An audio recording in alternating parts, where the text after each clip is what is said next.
it begins quietly. Not with a scream, but with silence. A kind of spiritual muteness that takes root in your chest and spreads like frost across the soul. You don't notice it at first. You go through the motions, smile when expected, perform the rituals of being okay. But beneath that performance, there's a gnawing, an aching absence, where something essential used to live. And maybe you've tried to outrun it, drown it, explain it away. But it lingers. Because it's not just pain. It's the residue of something sacred that was broken. The wound you carry is not just a sign of damage. It's a doorway. And Carl Jung understood this better than most. He saw what modern culture often refuses to see, that the soul doesn't awaken through comfort. It emerges through rupture, through suffering that refuses to be silenced. You see, Jung didn't look at suffering as pathology. He saw it as alchemy, a psychological fire that can burn away illusions and reveal the hidden metal of who you are beneath the mask. He wrote, "There is no coming to consciousness without pain." The wound for Jung was not the enemy. It was the beginning of transformation, the crack through which the light of the deeper self enters. This is not poetic fluff. It is the brutal truth of depth psychology. And it speaks directly to those of us who carry emotional scars so old they've become part of our identity. Pain that doesn't scream anymore, but whispers in quiet moments, telling us we are broken, unworthy, alone. But what if that whisper is not condemnation, but invitation? Here is the hidden truth. What we call a wound is not just what hurt us. It's the story we wrapped around the pain. It's the shame we swallowed, the self we buried. And when Jung spoke of the soul, he wasn't referring to something vague or spiritual in the religious sense. He meant the totality of the psyche, the full, living, breathing self that includes both light and shadow. And most of us have exiled parts of that self because they were deemed unacceptable, too vulnerable, too painful to bear. We fragmented to survive, and in doing so, we lost access to who we truly are. This is why the wound becomes the key, because it marks the spot where the psyche split, where a younger version of us was abandoned, betrayed, or forced to adapt. And when we revisit that place, not to relive it, but to reclaim it, something changes. Jung called this process individuation, the lifelong journey of becoming who you are meant to be by integrating what you've denied, feared, or forgotten. And it begins not in the light, but in the dark, in the places we were taught to avoid. He wrote, "One does not become enlightened by imagining figures of light, but by making the darkness conscious." That's not just philosophy. It's survival, because the danger isn't the wound itself. It's what happens when we leave it unattended. We numb. We detach. We wear masks. We project our pain onto others. We become emotionally exiled from our own inner world. And then we wonder why our relationships feel hollow, why joy feels fleeting, why we can't trust love when it finally comes. The truth is, emotional numbness isn't a lack of feeling. It's a defense against too much feeling. It's the armor we forge when the pain of touching our truth seems too great. But that armor becomes a cage, and slowly we forget what it means to live without it. Jung's map of emotional alchemy begins here in the confrontation with that forgotten wound. Not to fix it, not to heal it quickly, but to sit with it, to listen, to treat it not as a problem, but as a messenger. He believed that symptoms, anxiety, depression, compulsions are not random malfunctions. They are the psyche's way of demanding to be heard. The soul, Jung said, will not tolerate self-deception. And so it forces us through breakdowns, emotional crises, or haunting dreams to stop pretending, to stop running, to begin the descent. This descent, this turning inward, is the start of what Jungian psychology refers to as the nigredo, the blackening. It is the first stage of psychological alchemy, symbolized by chaos, disorientation, and collapse. It feels like death, because in a sense it is. The death of old identities, old defenses, old illusions. But it is necessary, because only through this dissolution can something new emerge. The ego, that mask we wear to function in society, cannot integrate what it refuses to feel. And so the alchemical process demands honesty, radical, brutal honesty, about what hurt you, about who you became in response, and about what you lost in the process. The wound, then, is not an obstacle to your growth. It is the condition for it. And when we begin to see pain not as the end of the story, but as the beginning of transformation, a strange thing happens. The pain doesn't disappear, but it becomes meaningful. It becomes directional. It becomes a map. Not a map that leads you back to who you were, but one that guides you forward toward who you were always meant to be beneath the survival persona. This is the beginning of emotional alchemy, a process not of self-improvement, but of self-recovery, of reclaiming the gold buried in the shadow, of finding the soul not in spite of the wound, but because of it. But this reclamation is not a single moment of insight. It is a descent into terrain that terrifies most people.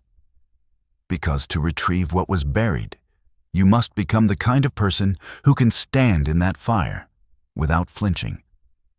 This is where most turn back, when the discomfort grows louder than the desire to heal. But Jung knew and warned that the soul cannot be integrated through shortcuts. Emotional alchemy is not about becoming better. It is about becoming whole. And wholeness means welcoming every rejected part of yourself back to the table, especially the ones that make you uncomfortable, especially the ones you've tried to kill with perfectionism, performance, and people-pleasing. There is a figure in Jungian psychology that personifies this hidden terrain, the shadow. The shadow is not evil. It is not your darkness in a moral sense. It is your unlived life. The parts of you you exiled because they were too wild, too angry, too needy, too truthful, too sensitive, too powerful. It includes the child who was too expressive and got shamed. The teenager who raged at injustice and got silenced. The adult who feels empty despite achieving everything they were told would make them whole. The shadow is everything you are, but refuse to be. And the deeper the wound, the more powerful the shadow becomes. But here is the paradox within. That shadow lies your gold. Jung called this the golden shadow, the creative, intuitive, fierce, erotic, alive parts of you that got buried along with the shame. And so when you follow the wound, you are not descending into hell, you are descending into truth, into the original wholeness that was fractured by trauma, rejection, or betrayal. The ego cannot take you there. It will fight, it will distract, it will rationalize. But the soul is patient. It waits in the dark. And when you finally choose to meet it, not with analysis, but with reverence, it begins to speak. This is not always a gentle voice. Sometimes it screams. Sometimes it shows you everything you've denied about yourself. But in doing so, it invites you into a sacred kind of honesty, the kind that doesn't seek to impress, only to reveal. And that revelation is what heals. Not because it erases the wound, but because it gives it meaning. Viktor Frankl once wrote that in some way, suffering ceases to be suffering at the moment it finds a meaning. Jung's map of the psyche does not ask you to escape your pain. It asks you to dialogue with it, to treat it as a sacred teacher. But let's be clear, this path is not for everyone. It will cost you. You will have to dismantle your false self. You will have to grieve, not just what happened to you, but who you had to become to survive it. You may find that the persona you've spent years building, the strong one, the smart one, the successful one, is actually a mask that hides your most vulnerable truth, that you are tired of pretending, that you want something real, that you are ready to feel again, even if it breaks you open. And break you open it will. Jung wrote extensively about the anima and animus, the inner feminine and masculine energies that live within us all. When wounded, these archetypes become distorted. The wounded animus in a woman can manifest as harsh inner criticism, perfectionism, or distrust of her intuition. The wounded anima in a man may appear as emotional repression, numbing, or fear of vulnerability. These distortions are not personality flaws. They are psychic responses to wounds that were never allowed to heal. And through the alchemical process, these energies are slowly rebalanced. Not by force, but by conscious engagement. You begin to notice when your inner critic speaks not with truth, but with inherited shame. You begin to recognize when your emotional detachment is not strength, but a wall built by fear. You begin to see that your coping mechanisms, even the destructive ones, were once ingenious adaptations. And instead of condemning yourself, you offer compassion. This is how the lead of the psyche is slowly transmuted into gold, not by judgment, but by presence. By seeing yourself without distortion. By learning to hold your pain without abandoning yourself. In alchemy, the process moves from negretto blackening to albedo whitening, a phase of purification. After the breakdown, there is a space, a quiet, a strange kind of clarity where you realize that who you were is gone, and who you are becoming has not yet emerged. This is a liminal space, a psychic womb. You may still feel raw, uncertain, exposed. But the pain has shape now. You've named it. You've held it. And in doing so, you've begun the process of emotional transmutation. This is the middle path. Jung spoke of the way of holding opposites without collapsing into either. The ability to be both wounded and worthy, both broken and healing, both terrified and brave. Jung believed that wholeness requires embracing the tension of the opposites, not resolving them, but containing them. This is what the alchemist did with metals. This is what you do with your psyche. You hold the suffering and the possibility at the same time. You don't rush to conclusions. You don't seek quick fixes. You allow the process to change you deeply, invisibly, permanently. Because in this state of in-between, something else awakens the inner witness, the part of you that sees without judgment, the soul's quiet center. And from this place, you begin to live differently, not by becoming someone new, but by remembering who you were before the world taught you to forget, before you were taught to fear your truth, before you were told that love must be earned through performance. You return not backwards, but inward. And in doing so, you find what was never truly lost, only hidden. This is emotional alchemy. This is Jung's map. And this is why the wound is not where you were destroyed. It is where the soul begins. Not because the pain is noble, but because it is real. And in a world built on illusion, what is real is sacred. Now begins the most delicate stage, the rubedo, the reddening. In alchemical terms, this is the emergence of a new wholeness, not the return to who you were before the wound, but the conscious birth of the self forged in the fire of it. This is not about transcendence, not about rising above the pain as if it never happened. It is about incarnation, about embodying your truth in the raw, imperfect human world. Jung believed that true transformation was not about escaping the world, but about re-entering it with your soul intact. And that soul, now awakened by suffering, shaped by shadow work, and baptized in the fire of self-confrontation, begins to speak with a quieter, deeper voice. You begin to feel again, not in the way you once did, but more honestly. You may notice a sadness beneath your achievements, a tenderness behind your anger, a longing beneath your sarcasm. These are not weaknesses. They are remnants of your original aliveness, the parts of you that went silent when pain became too much to bear. Now they return, not all at once, but gradually as trust is rebuilt between your mind and your body, your ego and your soul. This integration is not linear. There will be regressions, times when the old wounds ache like ghosts in your bones. But you are no longer afraid of them. Because now you know the wound is not an enemy to be conquered. It is a portal to be walked through again and again, each time more awake than before. This is the heart of Jung's contribution to modern psychology, not the categorization of symptoms, but the honoring of the soul's process. He did not seek to fix people. He sought to understand them, to hold space for the mystery of human suffering in a world that prefers easy answers. He saw that neurosis was often the consequence of a blocked spiritual path, that people suffer not because they are broken, but because they have been severed from their deeper nature. He wrote, "The most terrifying thing is to accept oneself completely."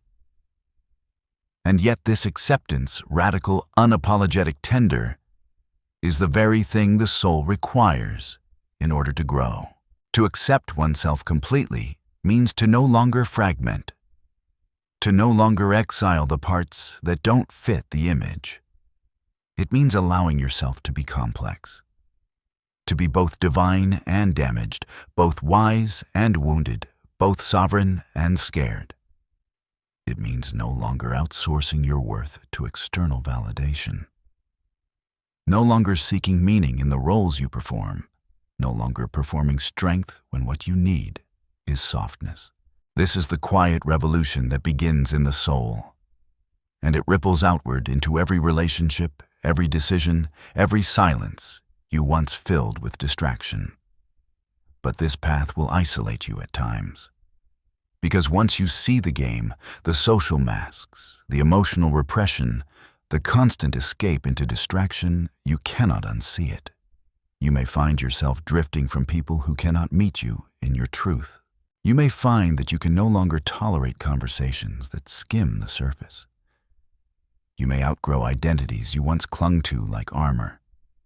This grief is real, and yet it is sacred, because what you are mourning is not just loss, it is the release of illusions.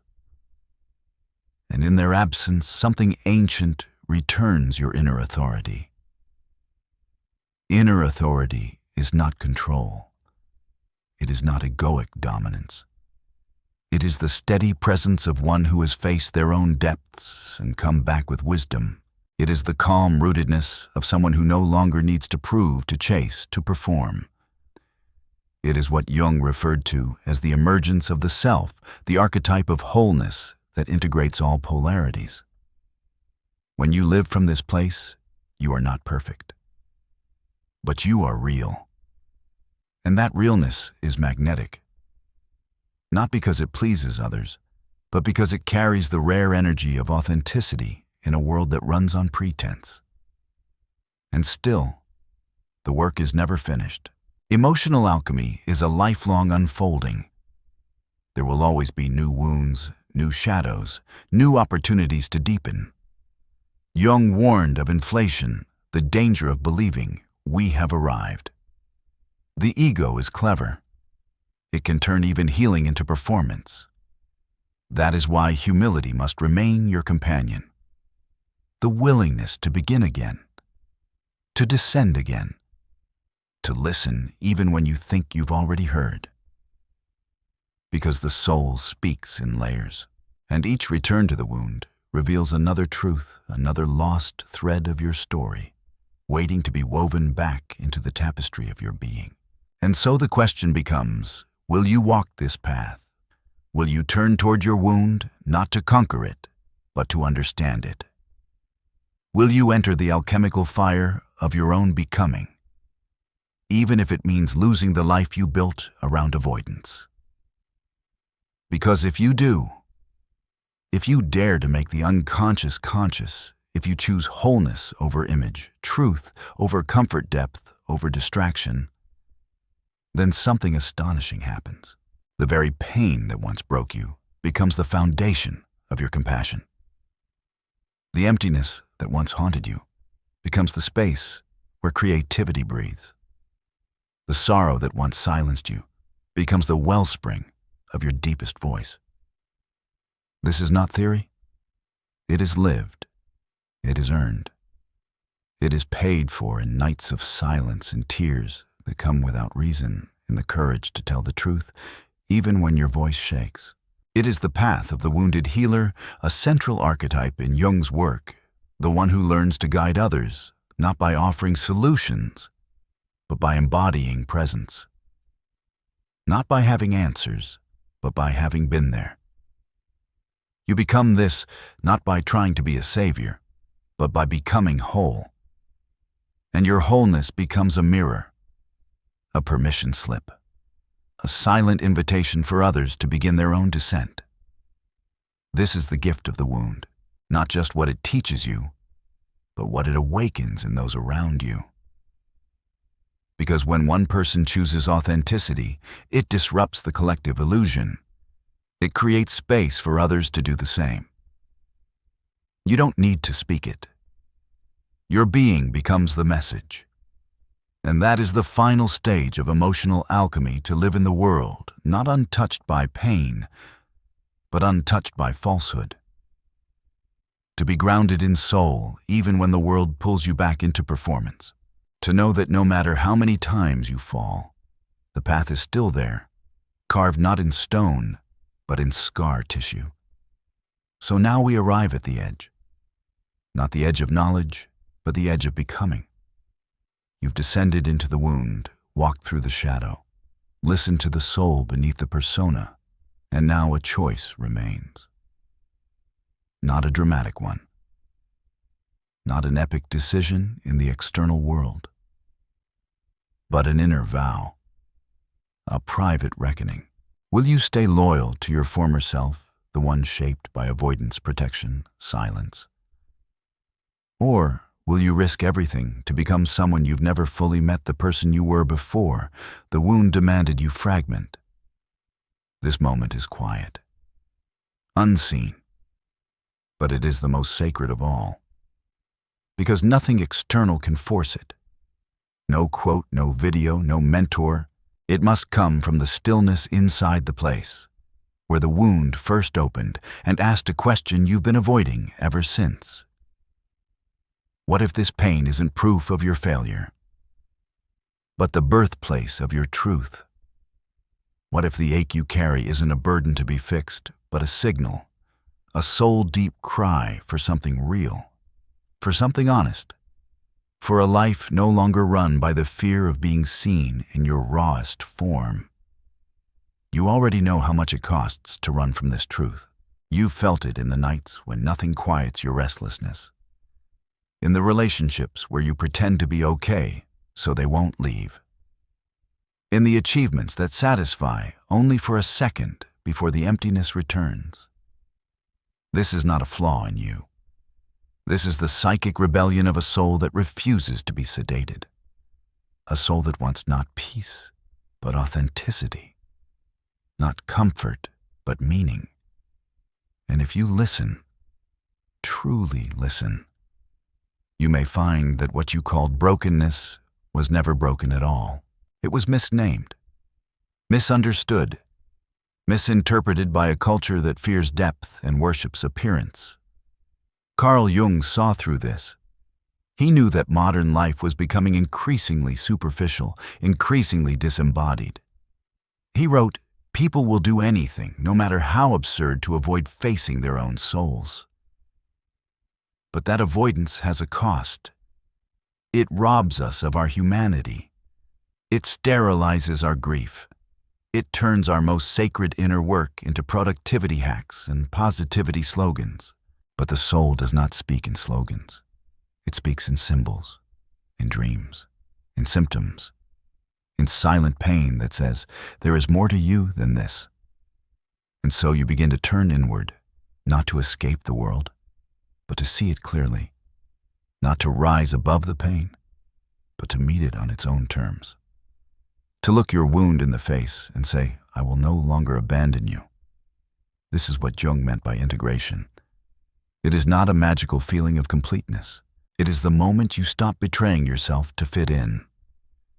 It is the moment you stop amputating parts of your truth to be lovable. It is the decision to stand with shaking hands and open heart in your totality, and to make your life an offering to what is real. Because what is real is not always pleasant, but it is always sacred. Real is the grief you still carry from something you never got to mourn. Real is the rage that burns beneath your depression, the longing that lives beneath your anxiety, the wisdom buried beneath your numbness. Real is messy, contradictory, unmarketable. But it is yours. And when you choose it fully unapologetically, you come alive.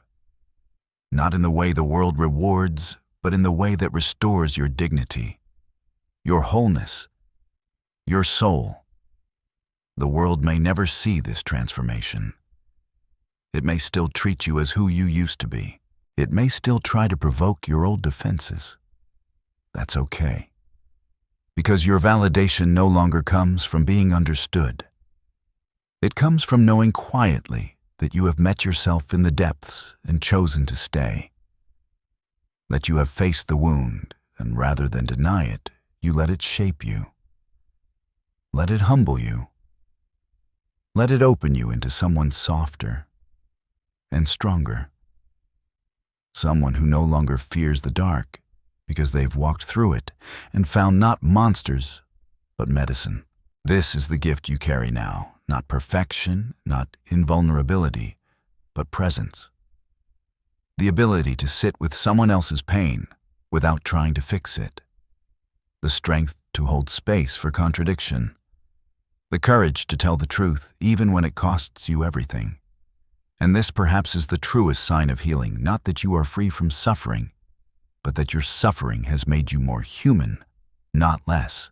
So what remains if you deny this truth? What is lost if you continue to run? Only everything. Only your life. Not the outer life, the achievements, the reputation, the images, but the inner life, the soul life, the aliveness that only comes when you walk fully into the wound and claim what was lost there. And what was lost was never just innocence. It was sovereignty. It was the right to be fully you, without shame. And what remains if you choose to walk this path?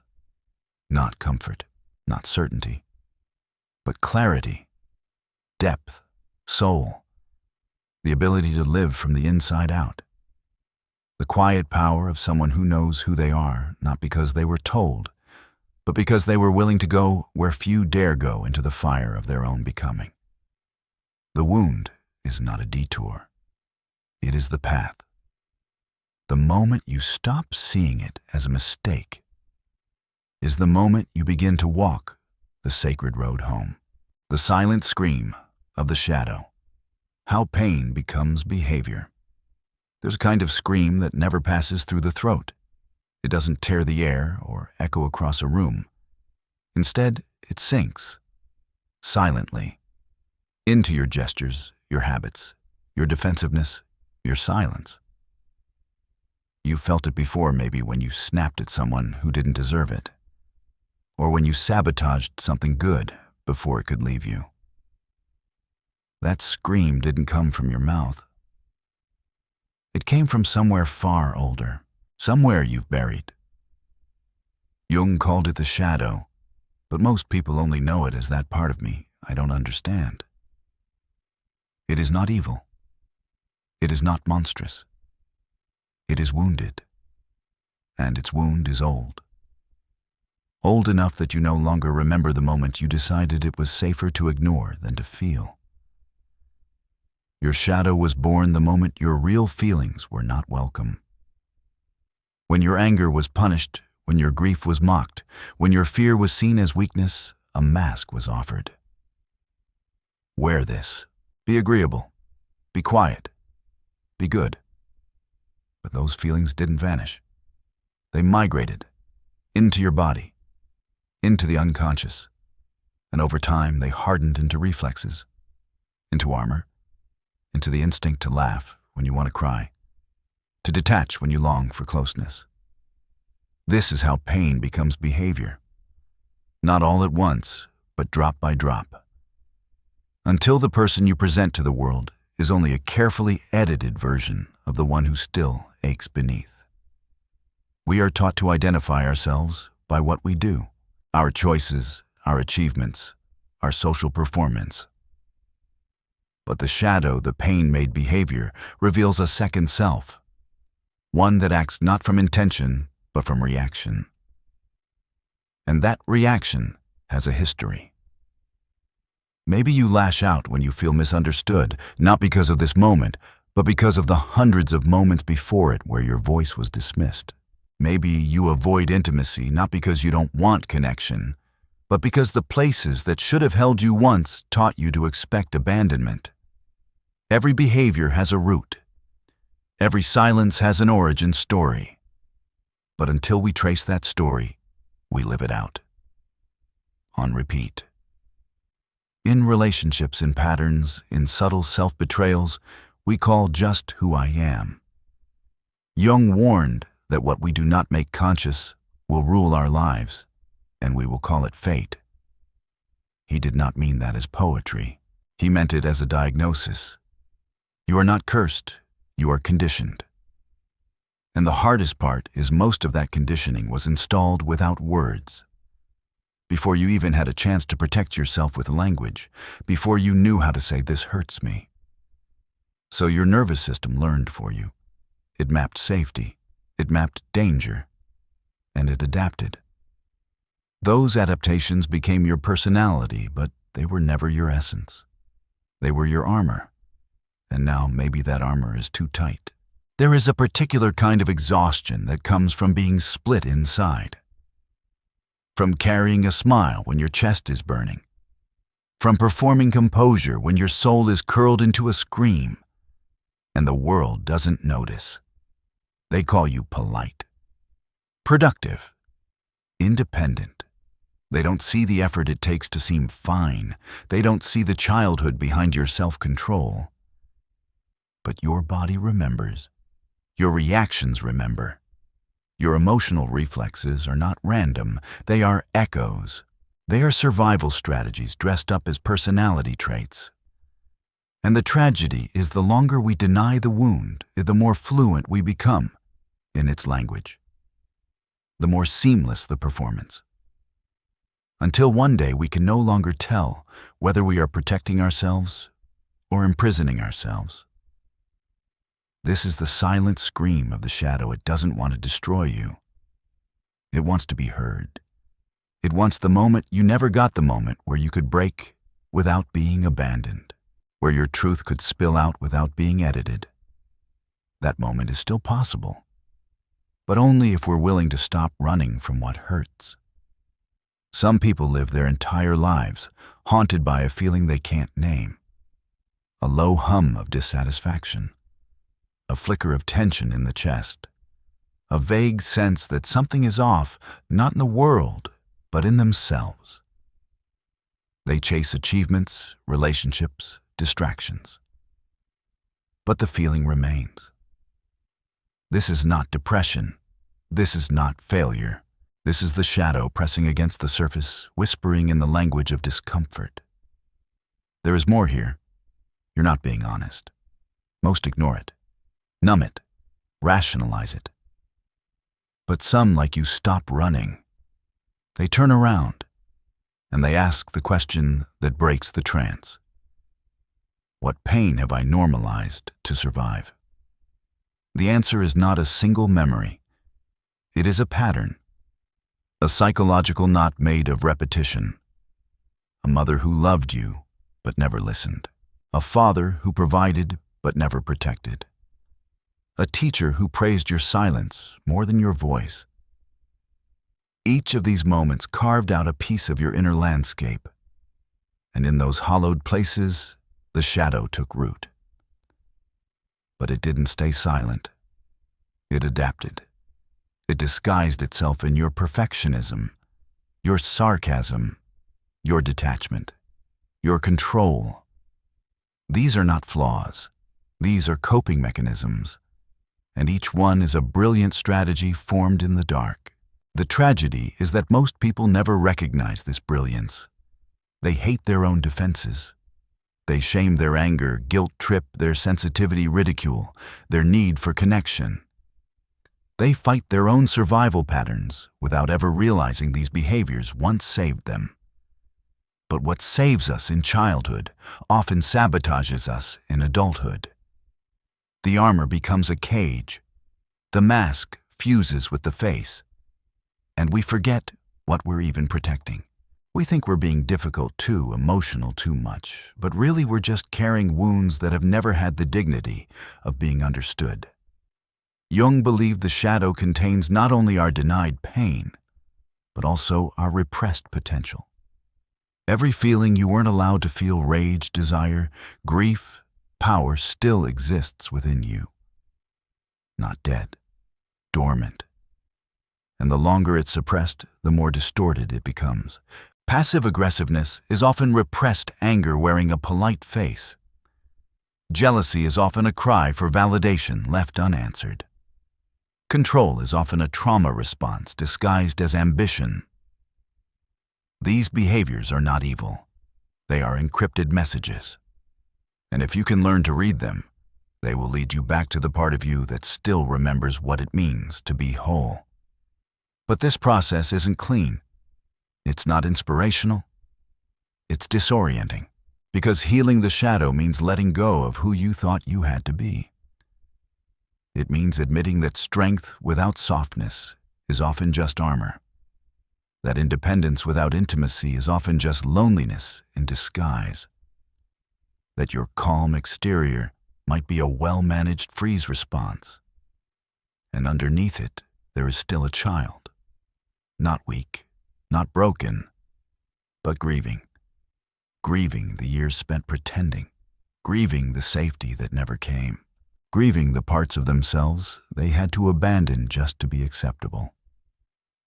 And this is the crossroads. Either continue performing a life that looks whole but feels hollow, or begin the slow work of remembering, of reclaiming, of listening to the body, the dreams, the impulses you've spent years filtering out.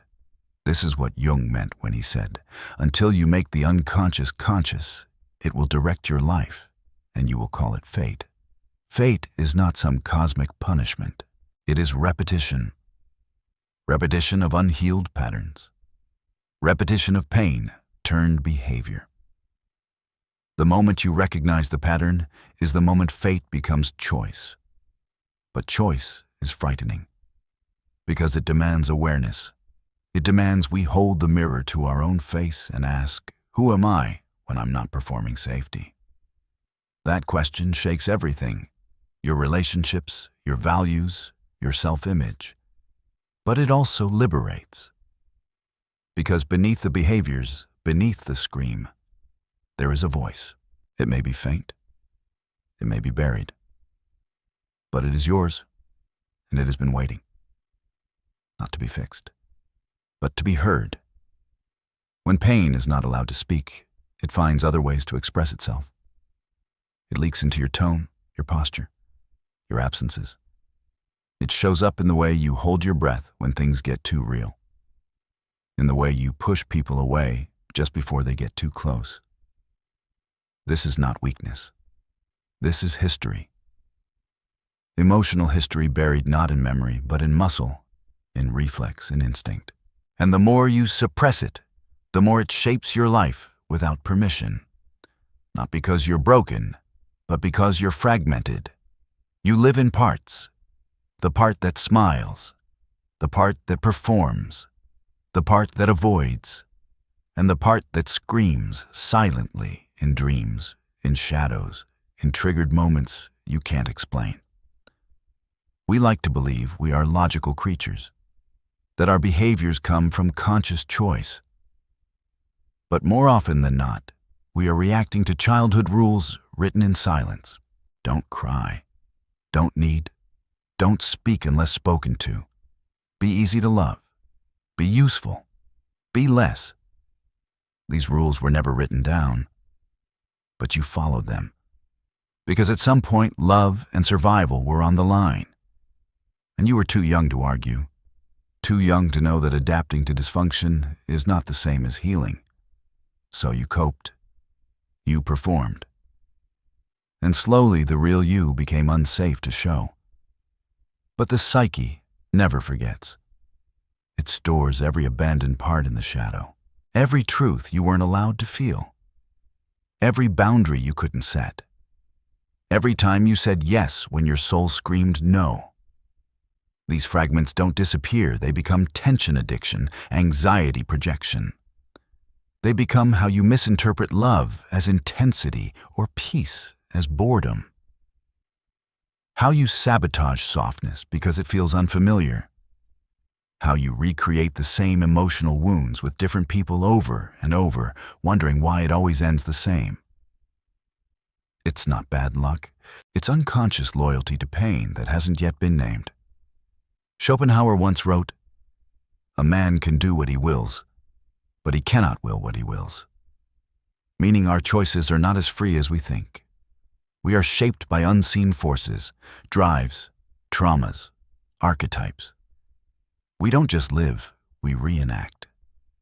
Until the story becomes conscious. Until we see the origin of our compulsions, our patterns, our pain-made behaviors, we will continue to call them just how I am. But that's not who you are. That's who you had to become to survive environments that never asked what you truly needed. This is the invisible inheritance of the shadow, a legacy of self-abandonment that passes through generations. Fathers who never spoke their hearts. Mothers who drowned in service. Sons who learned to seduce but not to trust. Daughters who became everything to everyone but themselves. This isn't just your story. It's the story of a lineage that never had the tools, the language, the freedom to feel and to integrate. But you now have the chance to stop the cycle. Not by blaming, not by fixing, but by witnessing, by listening to the scream beneath the smile, the tension beneath the habit, the grief beneath the control. And this witnessing is not glamorous. It won't make you more likable. It might make you lonelier for a while. Because the moment you stop performing pain as behavior, the people who benefited from your mask will feel threatened. They will call you changed, selfish, cold. But the truth is, you are becoming honest. And honesty feels like violence to those who depend on your silence. This is the spiritual edge of shadow work. It is not about becoming your best self.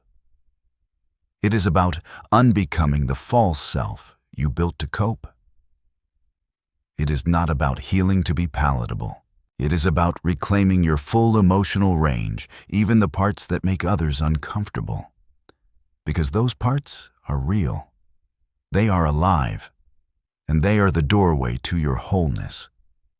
There comes a moment quiet and piercing when you realize that the life you've built is too small for the truth inside you. You feel it not in some dramatic collapse, but in the slow disintegration of your ability to pretend. You stop laughing at things that aren't funny. You stop chasing people who only love your performance.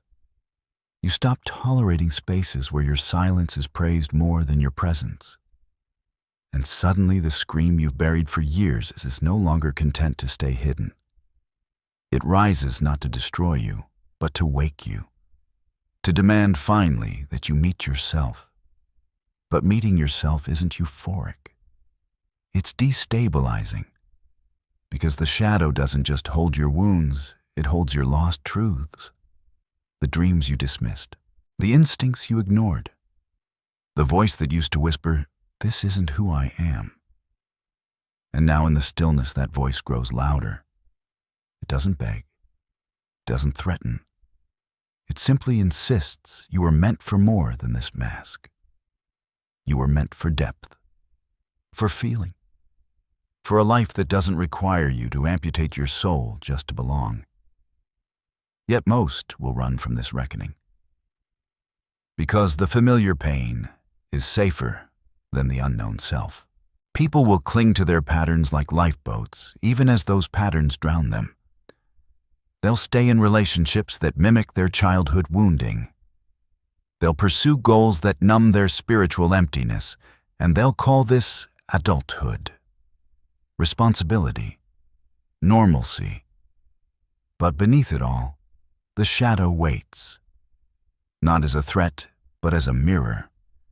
It reflects everything you abandoned to be accepted, and it will not stop screaming until you look.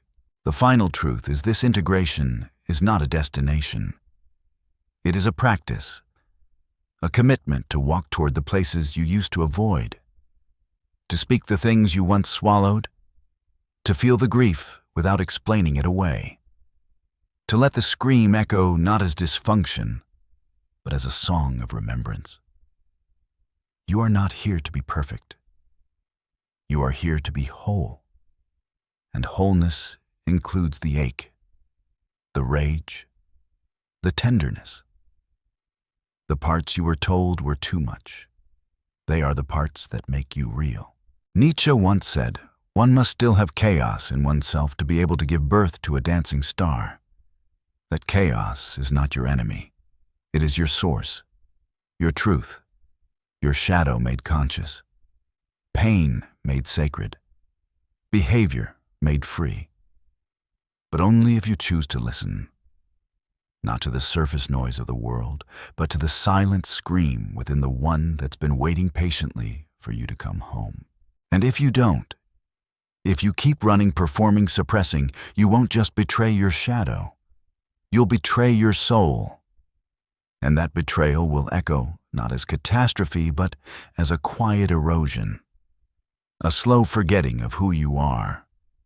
And what remains when truth is denied is not peace, it's numbness, emptiness, a life lived from the outside in.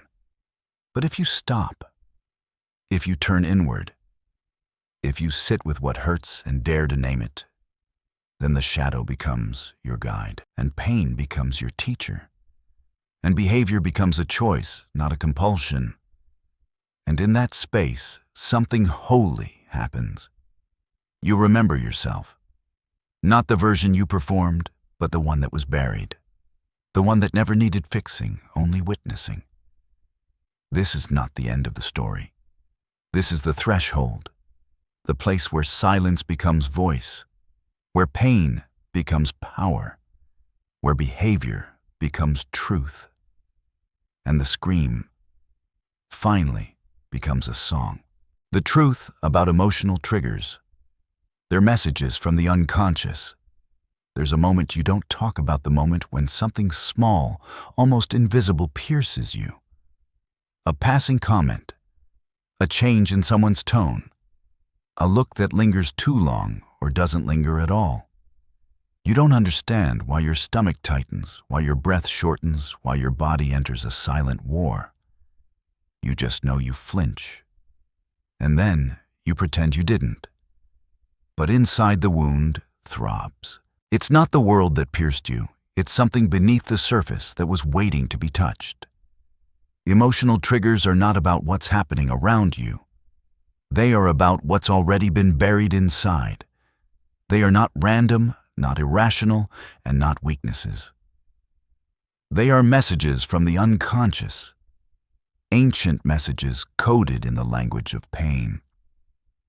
Carl Jung wrote, "Until you make the unconscious conscious, it will direct your life and you will call it fate." These moments when you feel irrationally hurt, disproportionately angry, suddenly small, or unbearably anxious, these are not signs that something is wrong with you. They are signs that something hidden is alive inside of you. Something that remembers. The body tenses, the heart races, and the mind scrambles, not because the present is dangerous, but because the past is unfinished. Emotional triggers are not flaws in your system. They are signals, symptoms of a deeper truth, a truth the ego has spent years trying to suppress, rationalize, or forget.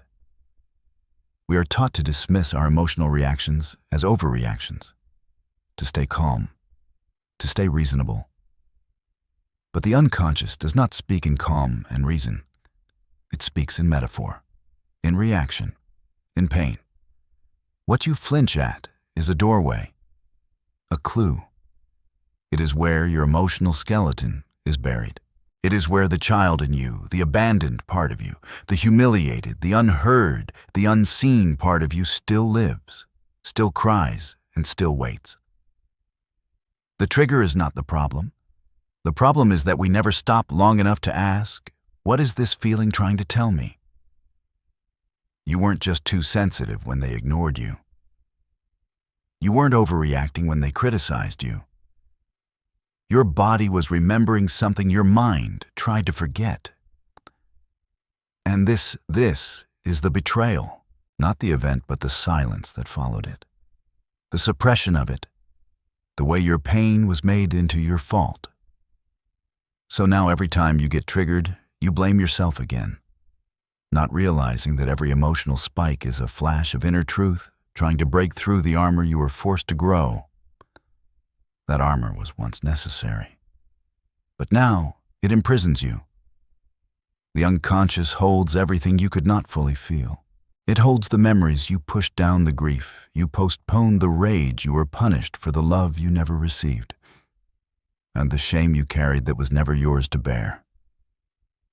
And when a situation in the present scratches even slightly at those wounds, the unconscious rises like a ghost, not to haunt you, but to liberate you.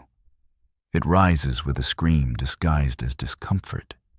It speaks in symbols. That anger when someone cuts you off, that panic when someone leaves your message unread, that grief when someone doesn't notice your effort. These are not just social irritations. They are psychic echoes. Something deep is trying to speak, and you were never taught to listen. Because to listen would mean to stop hiding, to stop pretending that you're fine, to stop living in a state of subtle self-betrayal. Triggers call attention to the shadow, that buried region of the psyche that holds everything we disown. But your shadow is not evil. It is wounded, and emotional triggers are its voice. If you silence them, you silence your chance at wholeness. Nietzsche once said, "One must have chaos in oneself to give birth to a dancing star." The chaos is not the enemy. The trigger is not the enemy. The real enemy is your refusal to sit with what is unresolved. You don't need to explode or repress. You don't need to act out or shut down. You just need to turn inward. Sit with the discomfort. Trace it back. Where have I felt this before? What is this reaction guarding? What have I still not processed? Most people build their entire identity avoiding these questions. They live in reaction. Controlled by the unconscious they never confronted. But that's not living. That's surviving. And surviving is not the same as healing. Healing begins the moment you stop running from your own reaction and begin to read it. Each emotional trigger is a letter from the past, a warning from the body, a psychic knock on the door of your forgotten self. It will feel like chaos at first. It will feel like too much. But it's not. It's just unfamiliar.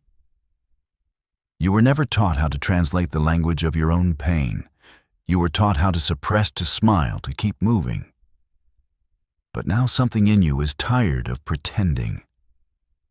Something in you wants to know why your skin tightens at certain words, why silence feels dangerous, why compliments feel suspicious. Something in you wants to stop surviving and start understanding. Because deep down you already know the trigger isn't just a reaction, it's a revelation. You are not imagining it. What you feel is not just emotional noise, it's memory encoded in sensation. The body carries what the mind cannot. And long after you've convinced yourself to move on, your nervous system still remembers. That's the cruelty of emotional repression.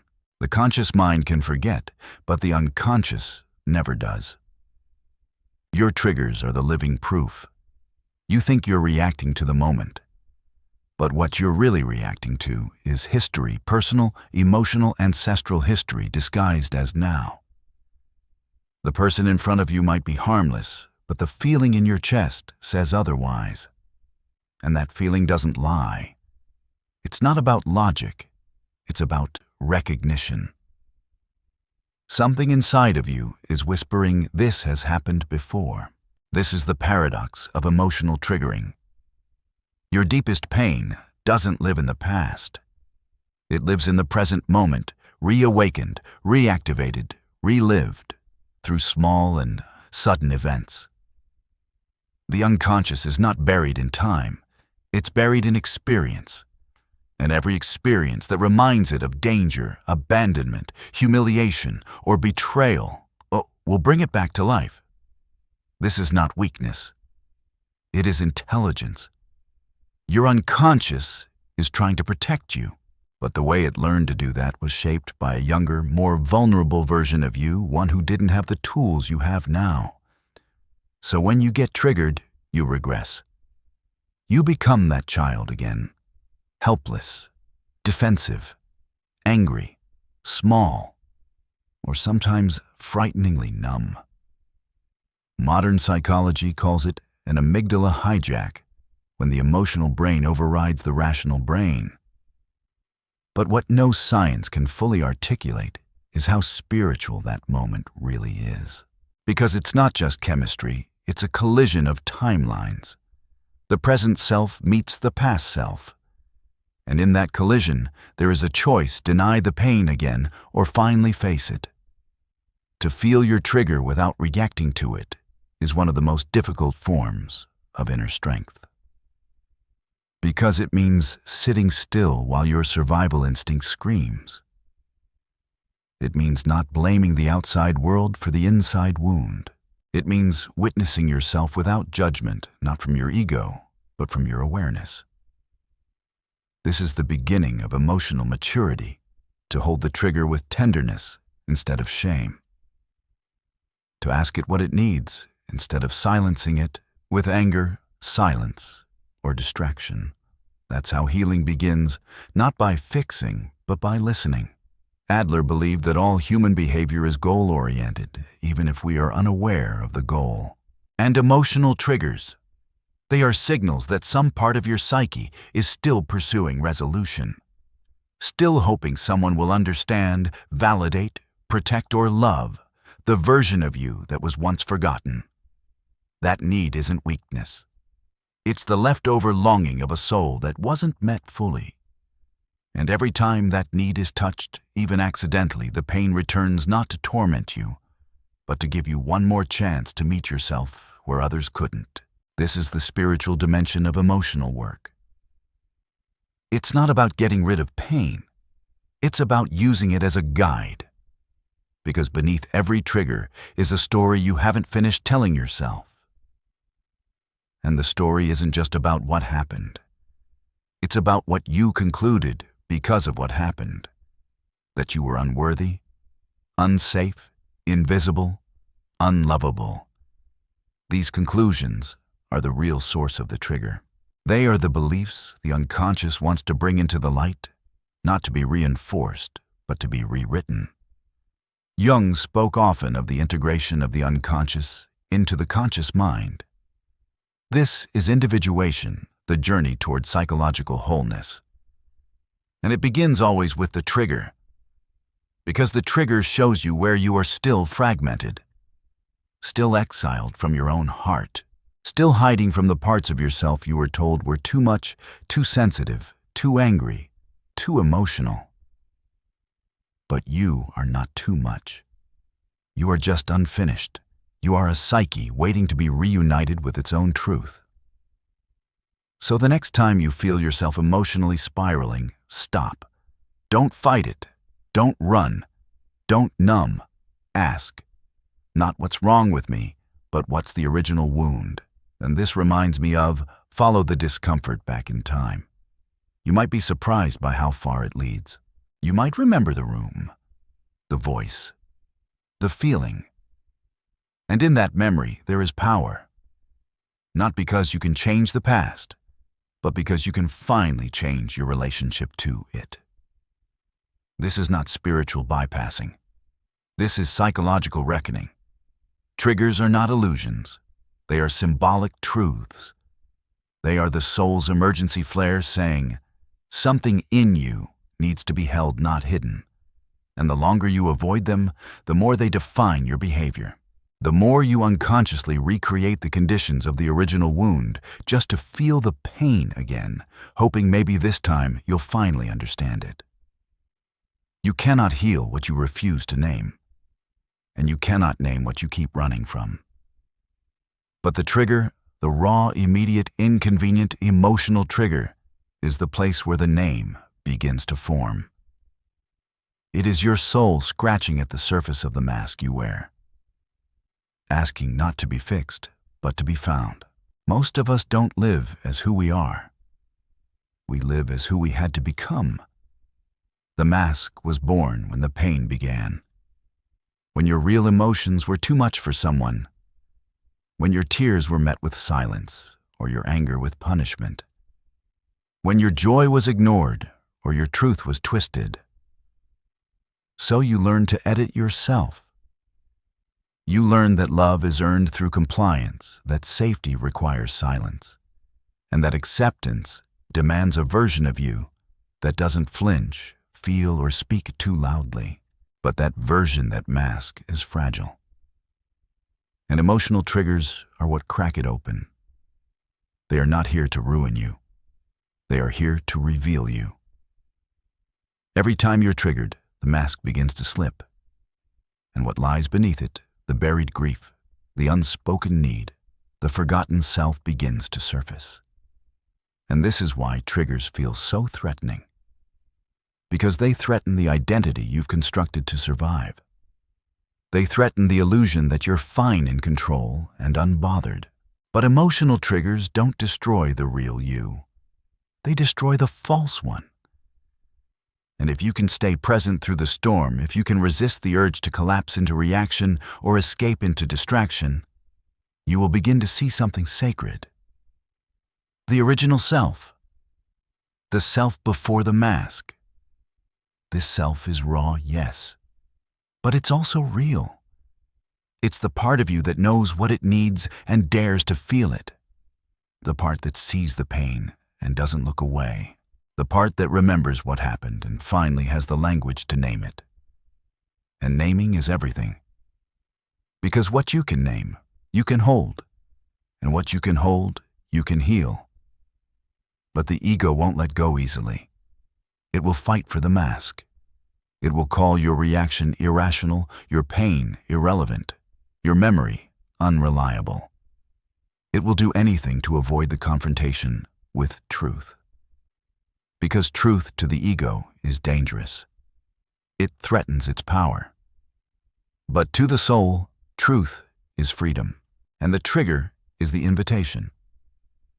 This is why Schopenhauer said that truth passes through 3 stages.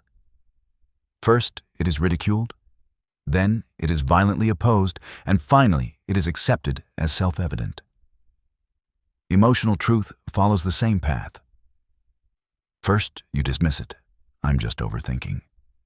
Then, you resist it. Why do I always feel this way? What's wrong with me? And finally, if you're brave enough, you accept it not as something to be ashamed of, but as something to be understood. The process is messy.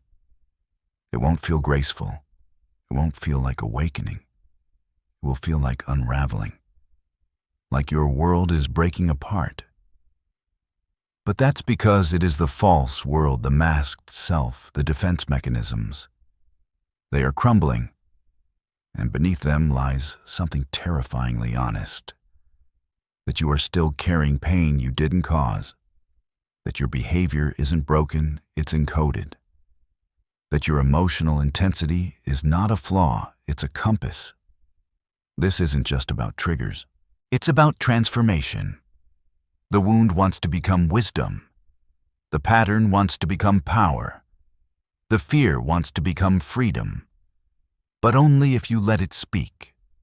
Only if you stop editing your reaction to make it more palatable for others.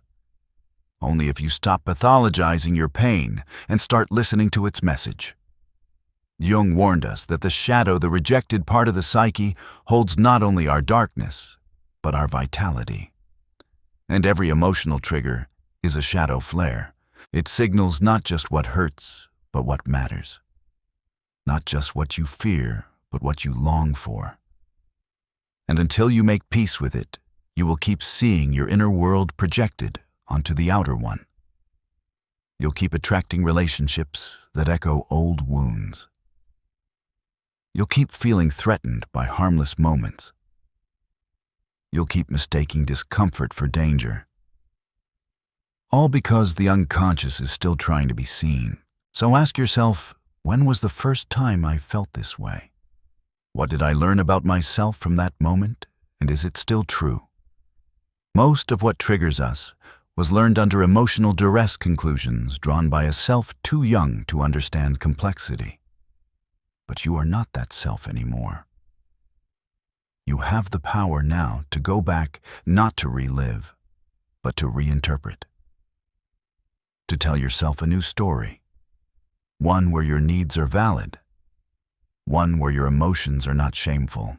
One where your truth is not too much.